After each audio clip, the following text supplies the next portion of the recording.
여러분 안녕하세요. 가나안 성덕교회 조천권 전도자입니다.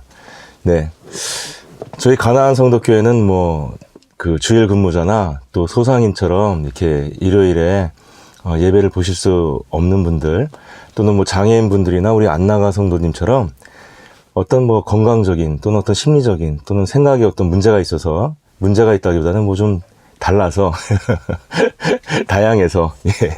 그래서 이제 제도적이고 좀 이렇게 천편일률적인 교회에 좀 가기가 어려우신 분들, 또는 교회의 어떤 그런 준비, 장애인 분들 같은 경우에는 이제 접근권의 문제도 있을 것이고요. 또 소통에 대한 문제도 있을 것이고요. 또 교제에 대한 문제도 있을 것이고요. 또 교육에 대한 문제도 있을 것이고요. 네, 이렇게, 이런 분들은 사실 이제 그동안 교회가 잘 돌보질 못했어요. 그래서 그러한 분들을 돌보려고 이제 이번에 제가 시작한 사역입니다. 근데 제가 이제 이 사역을 시작하면서 설교를 할 때 저도 한 7년 정도 이렇게 제가 설교를 해온 사람이지만, 제가 준비하면서 기도하는 과정에 보니까 제 설교 옛날에 했던 거라든지 또 이제 새로운 것들을 이렇게 참고해서 설교를 하는 게 아니라, 좀 일반적인 예배는 이제 스펄전 목사님의 설교를, 그 다음에 이제 일요일날은 제가 주로 장애인 특별 예배나 이제 안나가 성도님들 특별 예배인데 인물 설교를 좀 진행을 하려고 하고 있습니다. 그래서 지금 장애인분들 특별 예배 같은 경우에 이제 2번 했는데요. 이계윤 목사님이 지체장애인이시거든요. 그분이 장로교 신학대학 나오시고, 그 다음에 이제 숭실대에서 복작으로 박사도 받으시고, 미랄 선교단 일도 많이 하시고 하신 분인데, 훌륭하신 분입니다. 그래서 그분이 이 장애인 관점에서 성경에 대한 인물들을 이렇게 정리한 글들이 있어서 제가 그걸 좀 참고로 하고 있고요. 그 다음에 이제 장애인 특별 예배가 아닌 일요 예배 때는 스펄전 인물 설교를 제가 이렇게 진행을 하려고 하고 있습니다. 근데 이제 이렇게 하다 보니까 이 성경에 대한, 사실 제가 이제 가난 이 성덕교회 담임 전도자인데, 저의 어떤 입장이나 관점이 이렇게 좀 잘 드러나지 못하게 될 수도 있겠다, 이런 생각이 드는 거예요. 물론 제가 해보니까 다른 분들의 글을 갖고 오더라도 제가 이제 충분히 어떻게 보면 저희 생각을 섞어서 이 설교로 잘 이렇게 정리할 수는 있더라고요. 근데 그래도 처음부터 끝까지 한번 내 생각으로 정리를 좀 해서 묵상의 형식으로 전달하고 싶은 그런 생각이 좀 들었습니다. 그래서 제가 첫 번째 묵상으로 전도서를 이제 처음부터 끝까지 이렇게 부분 순서에 따라서 제가 묵상글을 좀 써서 제가 이 카페에도 좀 올리고, 그 다음에 이걸 또 제가 직접 영상으로도 좀 설명도 드리면서 이렇게 하는, 이건 사실은 간단한 소설교 같은 정도의 수준이에요. 예, 그렇기 때문에 어떻게 본다면 제가 개인적으로 이거는 이제 성경을 해석하고, 또 그것에 대해서 현재 우리가 살아가는 이 대한민국 이 시대에 어떤 기독교인으로서의 과제 또는 관점, 또 기독교인으로서 어떤 통찰, 이런 것들을 제가 좀 드러내고 싶다. 이런 어떤 입장을 가지고 이제 준비를 하는 것입니다. 오늘은 첫 번째 시간으로 전도서 첫 번째 시간이죠. 그래서 이제 전도서 1장 1절로부터 한 11절까지 말씀, 예, 전도서 1장 1절로부터 11절까지 말씀을 제가 묵상을 좀 하고, 그 다음에 이제 이거를 제가 간단하게 좀 정리를 해봤습니다. 다음부터는 제가 이제 앞에 이렇게 긴 말을 안 하고요. 간단하게 인사하고 들어가도록 하겠습니다. 자, 오늘 전도서 1장부터 11장 시간이 되시는 분은 제 말을 이렇게 한번 묵상하시고 같이 들으신 다음에 한번 읽어봐도 좋고요. 제가 순서를 한번 이렇게 쭉 올려놓을 테니까 카페에 관심이 계신 분은 또 미리 좀 읽고 들어오셔도 되고요. 심지어는 글이 미리 올라가 있습니다. 지금 한번 더 읽어보시고 와도 좋겠습니다. 전도서 1장 10절에 보면 전도자가 해 아래 새 것이 없다, 이렇게 말씀을 하시죠. 근데 이제 이런 말이 좀 이해가 잘 가시나요? 새 것이 없다. 많은 사람들은 그 새 것을 바라보고 지금 뭔가 열심히 살고 있지 않나요? 예를 들어서 뭐 새로운 삶, 이제까지 내가 살아왔던 삶, 그것이 아니라 뭔가 좀 더 바람직하고 더 좋은 삶, 새로운 삶 이렇게 표현하지 않습니까? 그리고 이런 어떤 새로운 삶에 관련된 것들을 얻으려고 노력하고 계획하고 애쓰고 뭐 이렇게 살아가는 게 그 사람의 삶이 아니냐는 거죠. 근데 이제 우리가 그래서 새로운 것 이렇게 말을 한다면 우리가 세상을 살아갈 때는 그 나쁜 게 아니에요. 아, 새로운 것 좋은 거야. 새로운 삶. 또 여러분 좋은 게 뭐가 있을까요? 새로운 직장. 아, 왜 직장을 왜 옮기겠어요? 어지간하면은 조건이 좋으니까 뭐 옮기지 않겠습니까? 그 다음에 또 뭐가 있습니까? 새로운 집. 아, 새 아파트. 아주 대단하죠, 요즘 인기가. 특히 우리 저희 집사람도 아주 새 아파트 아주 되게 좋아하는데요. 제가 새 아파트를 못 사줘서 좀, 예, 타박을 가끔 듣습니다. 예. 그 다음에 뭐 새 자동차. 새 자동차 얼마나 좋아요. 최신 자동차. 그 다음에 또 최신 폰. 핸드폰조차도 최신 폰 그러면 얼마나 자랑스럽습니까? 뭔가 이렇게 사람들은 새로운 것에 대해서 좋은 느낌을 갖고 있고 어떻게 본다면 우리의 삶은 그 새로운 것들, 새로운 삶, 새로운 지위 그 새로운 지위는 항상 뭐예요? 뭔가 발전하고 있는 어떤 그러한 어떤 지위 뭐 이런 것들을 바라보고 사는 것 같아요. 근데 왜 전도자는 해 아래 새 것이 없다 이렇게 말을 했을까요? 새 것이 있는 것 같은데요. 그 한번 의도를 짐작하는 글을 찾기 위해서 성경책을 가만히 보면 2절에 전도서 1장 2절에 이런 말이 나옵니다. 전도자가 가로되 헛되고 헛되며 헛되고 헛되니 모든 것이 헛되도다.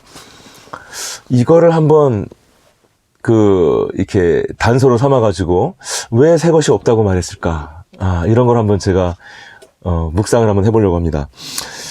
이 헛됨이라는 말, 히브리어로 헛됨이라는 말을 뭐라고 이제 하냐면요. 헤벨이라고 말합니다. 헤벨. 헤벨이라는 말은 이게 원래 무슨 뜻이냐면 안개가 자욱한 그 안개. 뭐 이런 뜻이죠. 자, 안개의 특징이 무엇이죠? 안개의 특징은 우리가 주로 안개는 언제 봅니까?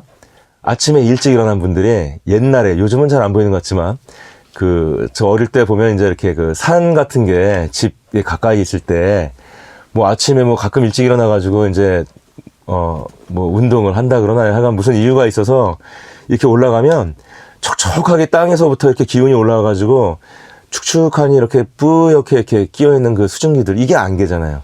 예. 땅에서부터 이렇게 올라오죠. 땅에서부터 올라왔고 붙어 있습니다. 땅하고 안개는. 근데 그 특징이 뭐냐면 해가 이제 딱 뜨잖아요. 해가 이렇게 딱 뜨기 시작하면은 땅바닥에서 올라왔던 그 안개들이 언제 어디 있었냐는 듯이 싹 사라져 버리죠. 안개의 특징은 무엇입니까? 뭔가 정확하지 않은, 뭔가 뿌연. 그래서 그 뿌연 하얀 도화지 같은, 그렇죠? 하얀 도화지 같은. 내가 마음대로 상상해 볼 수 있을 것 같은. 이제 그런 것이 이렇게 쭉 올라와 있다가 해가 떠서 그 해라는 건 무엇이에요? 구석구석 감춰져 있던 것을 갖다가 이렇게 막 비추는, 감출 수 없는, 그죠? 내 어떤 못생겼던 외모도 좀 어두운 데 가면 좀 잘생겨 보일 수 있고, 이렇게 목소리 딱 여보세요 이러면 좀 멋있어 보일 수도 있지만, 근데 이제 갑자기 화나게 되면은 못생긴 게 딱 드러나잖아요. 그러니까 뭐 키도 작고 막 그러니까 해가 뜬다는 것은 어떻게 본다면은 이렇게 세상을 갖다가 있는 그대로 그냥 딱 드러내버리는 것이죠. 좀 잔인하게. 예. 그래서 옛날에 보면 햇세가 쓴 지와 사랑이라는 책에 보면은 거기 뭡니까? 이제 한 두 가지 캐릭터의 그 친구가 나오지 않습니까? 한 사람은 굉장히 논리적이고 아주 계산이 빠르고 행정에 능하고 아주 실무적이고 이런 사람이 하나 있고요. 또 한 사람 뭐예요? 예술에 잘하고 백일몽에 빠져 있고 뭔가 이렇게 그림을 보거나 또는 어떤 그 사물을 보면은 그게 무슨 뭐 조각상이나 그림처럼 막 떠오르고, 예? 그래서 사람들이 뭐라 그랬어요? 이제 그 책에 보면 그런 말이 나오잖아요. 실무에 능하고 이제 이렇게 계산이 빠르고 합리적인 사람은 마치 태양이 쨍쨍 내리쬐는 그런 어떤 모래 사막을 가고 있는 것과 같다. 인생을 너무 정확히 알고 있고 너무나 속속들이 다 알고 있으면 너무 메말라 된다. 메마르게 된다. 뭐 이런 뜻이죠. 근데 이제 이 다른 친구 같은 경우는 그냥 꿈속에 사는 거예요. 어떻게 보면. 그래서 촉촉한 정원을 갖다가, 예, 꽃들이 많이 피어 있는 정원을 달빛을 받으면서 이 밤에 이렇게 산책을 하듯이 인생을 사는 것과 같다. 뭐 이렇게 표현을 합니다. 그래서 우리가 이제 안개라는 것은 뭐랑 같은 거예요? 제가 좀 전에 말씀드린 것처럼 촉촉하게 인생을 사는 것과 같은 거죠. 근데 해가 딱 떠오르면 내가 이제까지 꿈꿔왔던 거, 내가 이제까지 나의 어떤 약점, 내가 감추고 싶었던 것들이 딱 드러나 버리는 것이죠. 그렇죠? 예, 그래서 우리의 어떤 꿈과 우리의 약점을 감추고 내가 이렇게 다르게 이렇게 뭐 남들한테 보였던 거나 뭐 이런 것들은 사실이 다 밝혀지고 이제 해처럼 쫙 이 새로운 것들이 합리적으로 제대로 이렇게 직접적으로 보게 되면 어떻게 됩니까? 다 사라져 버리죠. 다 사라져 버리죠. 예. 안개라는 것은 그 특징이 뭡니까? 사라진다는 것입니다. 무엇이 나타나면 사라져요? 해가 나타나면 사라지죠. 예. 헤벨이라는 것이 그런 뜻이란 말이에요. 헛됨이라는 말, 헤벨이라는 말은 즉 안개를 뜻하는 것이고 그것은 곧 사라지는 것이다. 현실에 부딪히면 사라지는 것이다. 자, 그랬을 때 우리가 이제 그러면 우리가 꿈꾼다는 게 뭐냐? 그 환상이 뭐냐? 안개가 뭔데 그러면? 이렇게 봤을 때 아까 제가 그랬잖아요. 하얀 도화지 같다. 안개는 안개가 가리고 있는 게 있죠. 감추고 있는 게 있잖아요. 예, 더러운 게 있건 뭐가 있건 뭐 다 감춰버리잖아요. 그리고 그 안에 그 위에 내 마음대로 그림을 그릴 수가 있죠. 그죠? 예. 현실에서 우리가 바라보는 내 맘대로 그리는 그림. 그것을 우리는 뭐라 그래요? 환상이라고 합니다. 환상. 안개라는 것, 사라지는 것이지만 그 안개는 우리가 무엇을 그릴 수 있는 재료가 돼요? 환상을 그릴 수 있는 재료가 되는 거죠. 재료가. 환상은 어떻습니까? 환상은 언제나 반짝반짝 화려하죠. 환상이 뭐 우물하고 우리가 환상을 꿈꾸는데 공상을 하고 있는데 막 암울하고 막 이런 거 있습니까? 화려하죠. 화려하죠. 그리고 어떻게 됩니까? 그래서 혼자 고요히 침전하고 내가 뭐 나를 뒤돌아보고 반성하고 이런 게 아니잖아요. 그건 들뜨는 거예요. 막 윽쓱윽쓱 들뜨는 거예요. 들뜨고 요란하게 나 이런 사람이야 이러면서 막 드러내는 거죠. 예, 막 드러내는 거예요. 현실을 잃어버리고 그 다음에 이렇게 뭔가 확 들떠버리면 술 취한 것 같은 그런 술 취한 사람들 보면 내가 말이야 왕년에 말이야 내가 말이야 우리 집에 말이야 뭐 이런 식으로 얘기를 하잖아요. 마치 그런 들뜸 같은 거죠. 환상이라는 것은. 그 다음에 또 환상은 또 무엇입니까? 환상은 원래는 혼자만의 세계였어요. 뭐가요? 내가 그리고 싶은 그 그림이 나는 비록 뭐 잘난 게 없지만 그 그림을 그릴 때 나는 아주 잘생기게 그리지 않습니까? 멋지게. 예. 그다음에 내가 뭐 좋은 게 없지만 내 옆에 있는 그림은 아주 새 아파트 아까 제가 말한 강남에 있는 그다음에 뭐 새 자동차. 그죠? 그리고 나는 큰 회사의 뭐 사장님 막 이러면서 막 또는 무슨 뭐 대통령 뭐 정치가 뭐 권력자 뭐 이런 부자 그렇게 자기를 상상을 하잖아요. 그럼 그런 사람들이 누가 있어요? 아주 뭐 예쁜 뭐 여자친구 또는 뭐 예쁜 뭐 배우자. 이 환상이에요. 예, 환상.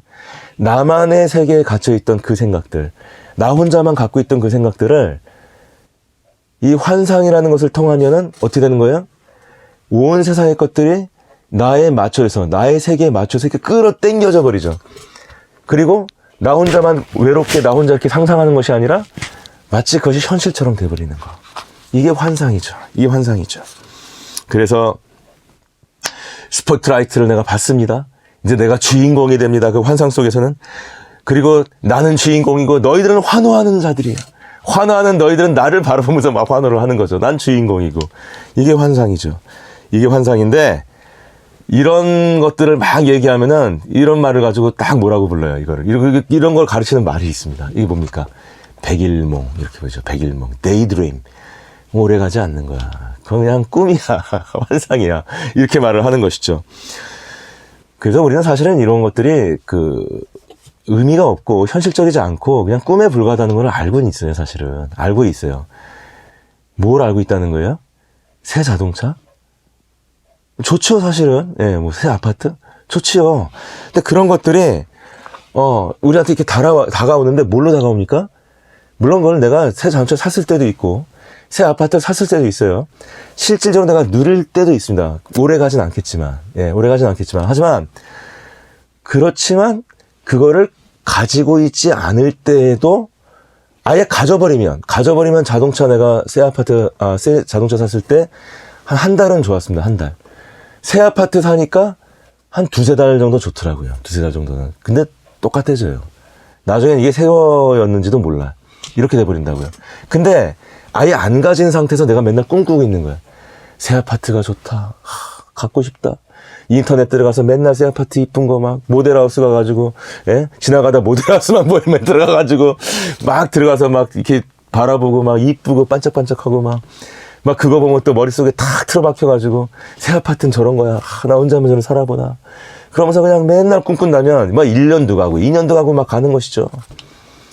사람들은 사실은 어떻게 본다면 이 새로운 것들, 그 새로운 것은 그냥 새로운 게 아닙니다.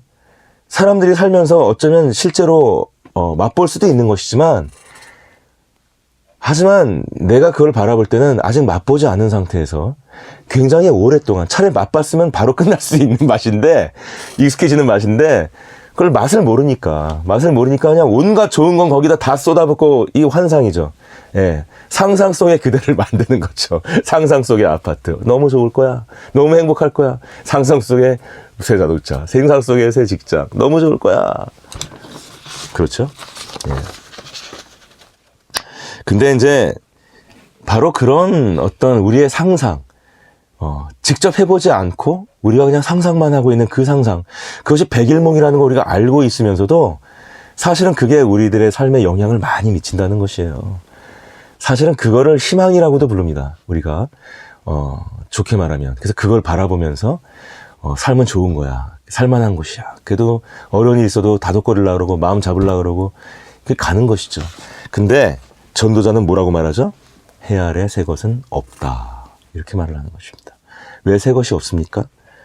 자, 우리가 이제 두 번째 단서를 한번 찾아볼까요? 그 전도서 1장 3절로 4절을 보면 뭐라고 써있냐면요. 사람이 해 아래에 수고하는 모든 수고가 자기에게 무엇이 유익한고, 이런 말이 써있네요. 유익이란 말이 써있습니다. 우리 이 말을 가지고 한번 전도자의 생각을 한번 뒤쫓아가 볼까요? 이게 무슨 말인가? 모든 것이 헛되다. 모든 것이 헛되다? 안개다, 헤벨이다, 환상이다, 백일몽이다. 근데 그것은 이상하게 내가 직접 내 것으로 막상 했을 때는 그 맛을 금방 잃어버리게 되는데, 그 맛을 보지 않고 있을 때는 온갖 환상 속의 맛이 돼요. 환상 속의 새 아파트가 돼요. 환상 속의 새 자동차가 돼요. 나의 삶에 큰 영향을 미치죠. 큰 영향을. 예. 그래서 그 전도자가 그거는 새 것이 아니야. 그냥 환상일 뿐이야. 헛된 거야. 그 헛됨이야. 그건 아벨이야. 헤벨이야. 안개야. 그래서 새 것이 없는 거야. 이제 이렇게 얘기를 했다고 저희가 한번 생각을 해본 거예요. 근데 두 번째는 뭐냐면 유익이라는 것으로 간다는 것이죠. 전도자가 헛되다고 아까 말한 거는 사실은 네가 그런 새 아파트, 네가 꿈꾸는 어떤 그런 새 아파트 막상 가지면 그렇게 네가 생각하는 것처럼 좋은 건 아니야. 결혼 생활이라는 게 네가 결혼을 그렇게 꿈꾸고 그리지만 막상 결혼해보면 그건 또 그렇게 좋은 것만 있는 건 아니야. 뭐 이렇게 말을 하는 거야. 네가 말하던 네가 생각하는 그 환상, 네가 생각하는 그 어떤 새 것, 그 환상은 너의 마음속에 있는 환상일 뿐이지 그건 진짜는 아니야. 헛된 거야. 그래서 이렇게 말한다면 이제는 유익이라는 관점으로 더 정확히 말을 하는 것이에요. 뭐 사람들이 이제 물을 거예요. 왜 유익이 없어? 왜? 새 아파트 얼마나 좋아? 돈을 많이 주는 새 직장, 좋잖아. 그 다음에 또 뭡니까? 새 자동차, 좋잖아. 이렇게 얘기하잖아요. 왜 유익이 없어? 이렇게 얘기를 하죠. 근데 우리가 이제 이렇게 생각을 해볼 수 있어요. 왜 이런 얘기를 했지? 이렇게 생각을 할 때에 지금 현대인들이, 세상 살아가는 사람들이 좋잖아. 이게 유익이 있다는 얘기잖아요. 좋잖아라고 얘기할 때 무엇으로 생각하는 거죠?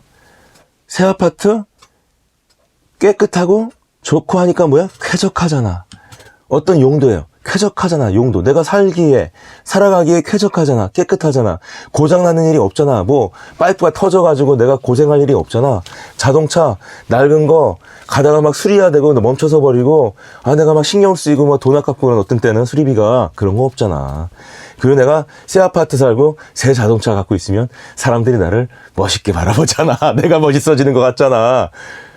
어떤 용도, 그죠? 그 용도, 이용할 수 있는 어떤 그 내용, 그죠? 뭐 도구로 바라보는 거, 도구. 그 도구에 어떤 용도가 있다. 근데 그게 헌 거를 쓰는 것보다는 새 거를 쓰는 게 더 용도가 좋다. 그러니까 유익이 있다. 이렇게 지금 얘기를 하는 것 같은데요. 근데 전도자가 지금 뭘 물어보는 거냐면요. 누구한테 유익이 있냐는 거예요, 누구한테. 생각을 해보세요.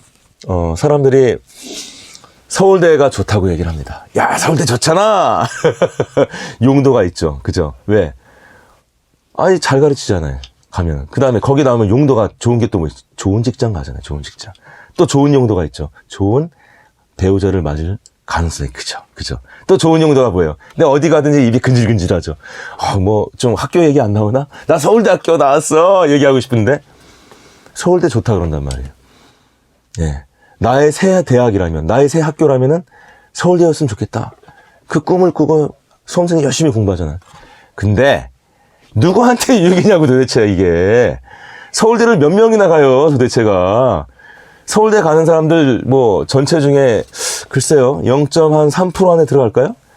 100명 중에 99명은 하여간 못 들어가는 건 거기를. 99명. 물론 과에 따라 틀릴 수 있겠습니다.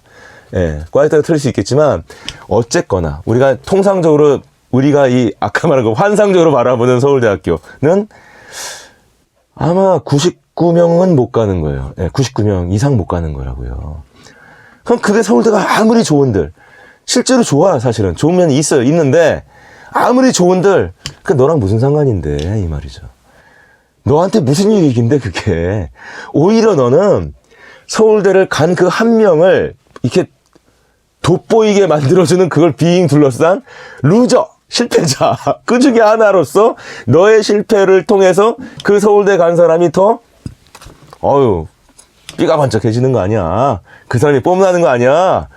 근데 너가 무슨 상관이야 서울대하고? 이렇게 물어보는 거죠. 누구한테 유익이야 도대체. 마치 무엇과 같은 거죠? 내 거일 수도 있는 거예요. 지금 고등학생들 뭐 또 수험생들 공부할 때는. 근데 사실 나는 알아. 어지간하면 나는 못 갈 것 같아. 알지만 아직 결판 나진 않았단 말이야. 아직은. 그냥 몰라. 어떻게 될지 모른다 이렇게 생각하는 거죠.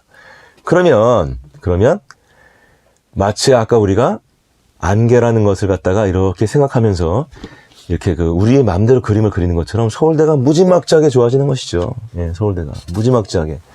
그냥 너에게 유익이 되는 것이냐, 너에게.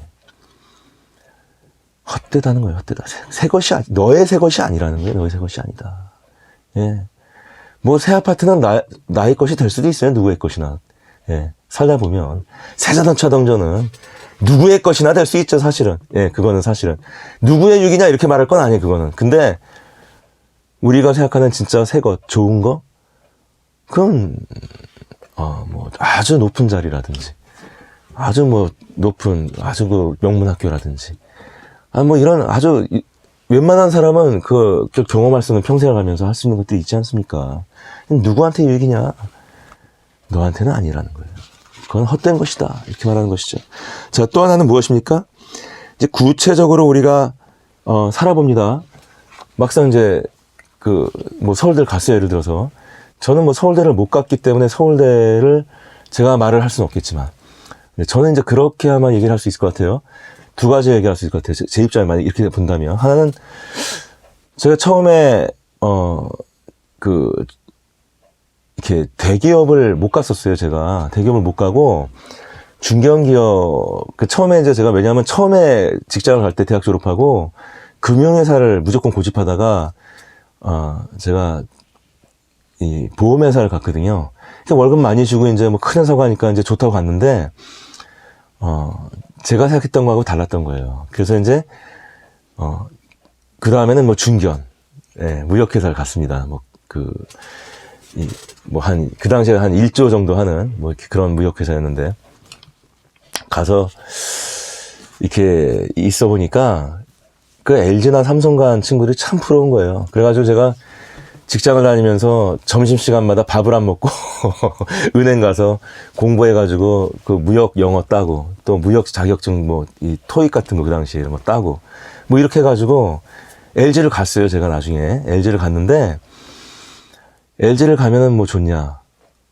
물론 좋은 면도 있죠. 굉장히 좋은 면이 있지만 직장은 다 똑같더라고요. 예, 다 똑같습니다. 사실은. 예, 힘들고 어렵고 그런 거예요, 사실. 예. 그 다음에 이제 제가 또 가고 싶었던 게 이제 법무팀을 갔어요. 제가 법대를 나와가지고 LG에. 그래가지고 LG에서는 법무팀에서 이제 일을 했는데 그때 이렇게 변호사 자문 받으러 이제 뭐 대형 로펌들 제가 가니까 가면 이제 막 변호사님들 계시잖아요. 그럼 거기 변호사들이 있는데 되게 부러운 거예요. 나도 법대 나왔지만은 저는 뭐 아버님 시골교회 목사님이고 수업도 제대로 못 가고 제가 맨날 아르바이트하고 이렇게 물론 뭐 제가 아르바이트 안 했다고 해서 제가 뭐 그렇게 뭐 공부를 잘했을 것 같진 않지만 막 판검사 되고 어쨌거나 그 아쉬움이 있잖아요. 근데 제가 그 로펌에 가갖고 이제 그 친해져가지고 그 변호사하고 이제 친해져갖고 얘기를 하다 보니까 이제 미국 변호사였는데요. 이분이 나한테 미국 로스쿨 얘기를 하는 거예요. 그래서 로스쿨이 뭐지? 이렇게 이제 왔더니 LG에 제가 법무팀에 있었잖아요. 그냥 물어보니까 우리 LG 다니면서 로스쿨 갔다 오신 분들이 막 있는 거예요. 막 임원분들이 이 LG 법무팀에 있다가 그냥 물어봤더니 법무팀에서 5년 이상 근무하고 LG그룹에서 7년 이상 근무하면 선발을 해가지고 로스쿨 보내준다는 거예요. 예. 하여간 제가 그런 우여곡절 끝에 갔습니다. 로스쿨 가가지고 뭐 1년짜리를 원래 가야 되는데 제가 이제 여러 가지 또 어떻게 하다가 해가지고 또 그거를 왔다 갔다 하는 어떤 박사과정까지 할 수 있는 걸 또 바꾸고 또 그렇게 하다 보니까 좀 좋은 학교는 아니었어요. 솔직히 말하면 처음에. 근데 이 학교가 나중에 또 좋은 학교랑 또 합병이 되고 하면서 제가 굉장히 좋은 학교가 제 간판이 돼버렸어요. 그리고 그 법무박사도 따고 막 변호사 시험도 보고 이랬거든요.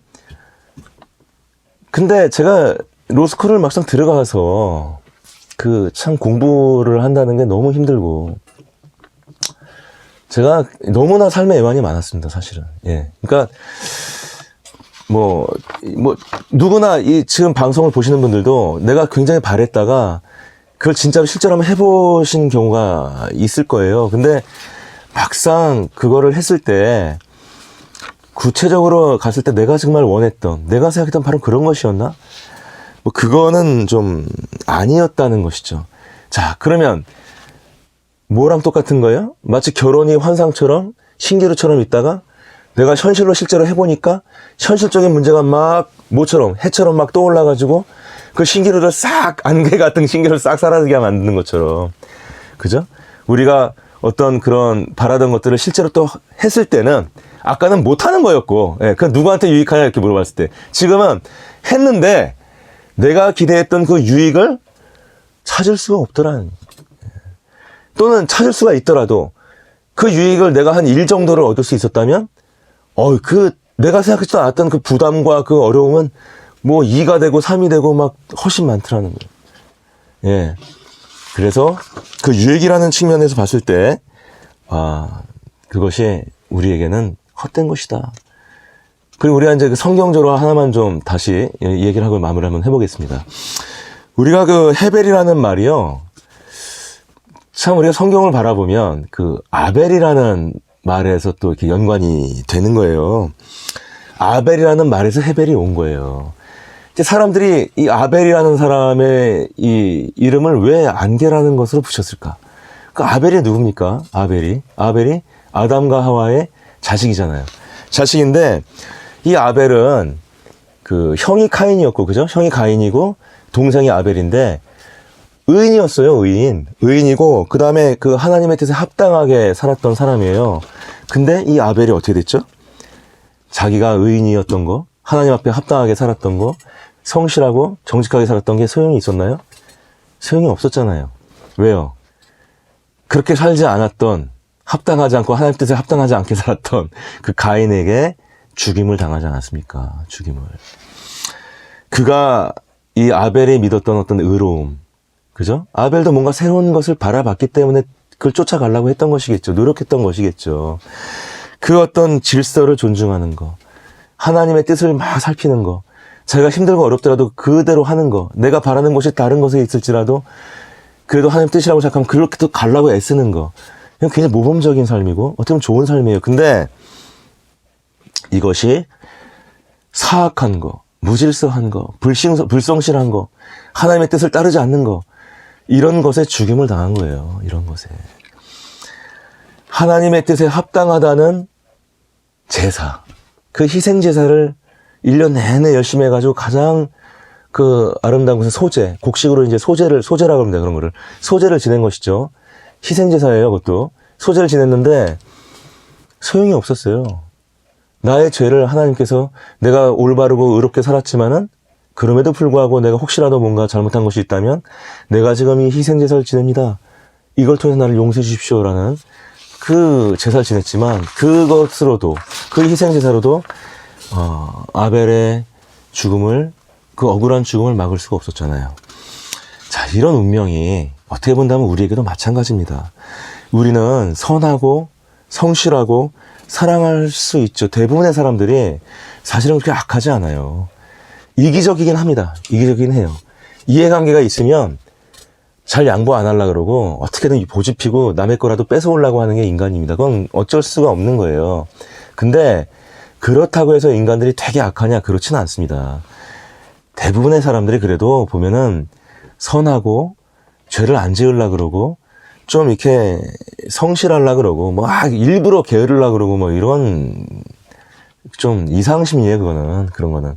정상적으로는 그러지 않습니다. 그리고 가능하면은 미워하고 막 욕하고 싸우는 것보다는 사이좋게 지내고 사랑하고 서로 복도 다주고 안아주고 하는 거 좋아해요. 예. 그게 좋으니까 사랑하는 사람한테 안아주고 부드럽게 말하고 좋은 거 주고 사랑한다고 말하는 거지. 그게 좋은 거면은, 인간이 그게 진짜 좋은 거면 사랑하는 사람한테 욕하고 떠들고 싸우고 이러지 왜 그렇게 부드럽게 대하고 하겠어요. 그거 좋으니까 그렇게 하는 거잖아요. 그게 좋은 걸 압니다. 그게 좋게 대해요. 대부분 보면 아들한테 잘하잖아요. 아이들한테 잘하고 헌신하고 배우자한테도 잘하지 않습니까? 대부분의 사람들이. 예? 그래도 어려움은 찾아옵니다. 그래도 어려움이 찾아오고. 그럼 왜 그렇습니까? 그것이 우리의 어떤 삶의 본질이에요. 그것이. 그리고 어떻게 본다면 뭐 아벨만 억울합니까? 가인은 어땠어요? 가인이 아벨을 죽이고 나서 하나님한테 들켰죠. 걸렸죠. 그래가지고 하나님의 어떤 그 벌을 받잖아요. 가장 무서우신, 세상을 창조하신 분의 벌을 받지 않습니까? 그리고 가인이 그 뭐 힘이 있으면 뭐해요? 그리고 이제 가인의 자손들이 뭐 도구를 일으키고 뭐 예술을 일으키고 인간적인 어떤 문명을 일으키고 뭐 이렇게 막 했지만 그 사람들 다 어디 갔습니까? 기억도 못해요. 뭐 알 수도 없어. 가인이라는 사람은 우리가 기억하죠. 나쁜 사람으로. 힘이 있었죠. 가인이. 그죠? 어쩌면 뭐 아벨한테 이기기 위해서 무슨 뭐 무술을 연습했을지도 몰라. 그죠? 예. 뭐 아벨이 더 싸움 잘했을 수도 있어요. 근데 열심히 노력해가지고 하여간 아벨을 이길 수 있는, 어쨌거나 뭐 싸움이 됐건 뭐가 됐건 누군가를 이길 수 있다는 게 쉬운 게 아니잖아요. 예. 어차피 같은 부모 밑에 나온 건데 그런 건 소용없어요. 예. 힘이 있었지만 소용없어요. 예. 그래서 그 아벨이 가졌던 어떤 그런 그 성실하고 선하고 사랑할 줄 알고 또 하나님의 뜻을 바라봤던 그것들, 혹시 좋은 것이었지만 그것들은 죽어 사라질 존재였다는 것이에요. 가인도 마찬가지였습니다.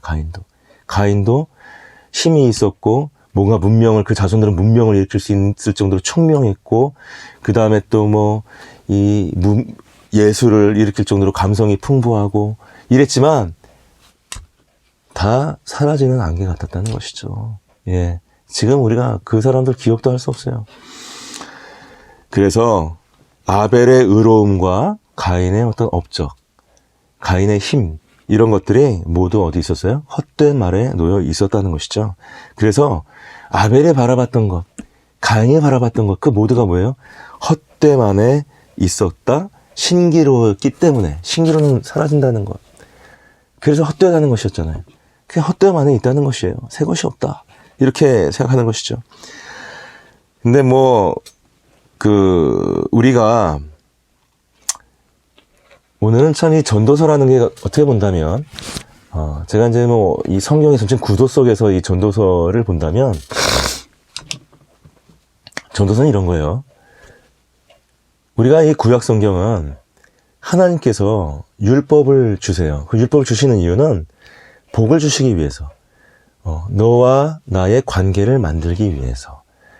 관계가 있어야 도와주고 또 도움을 당연히 받을 수 있지 않습니까? 우리가 누굴 생각할 수 있어요? 부부관계.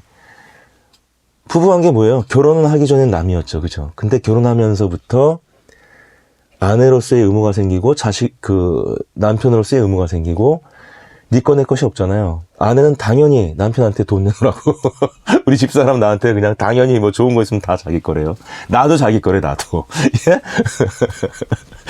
하여간 그렇게 되잖아요. 이제 그렇게 되기 위해서처럼 하나님의 것이 너희 것이 되고 하나님의 그 백성이 되고 그래서 너희가 그 다음에 그 백성이 또 하나님의 것이 되고 그 관계 그것은 어떤 율법이라는 결혼 제도라는 율법이라는 그 율법은 이럴 땐 이렇게 해라 저럴 땐 저렇게 제도란 말이에요. 제도 쉽게 말하면 그러니까 하나님의 제도예요. 세상을 살아가기 위한 그걸 준 거예요. 그대로 따라가라. 결혼할 때는 결혼 제도는 이렇게 해라. 그죠? 장례 제도는 이렇게 해라.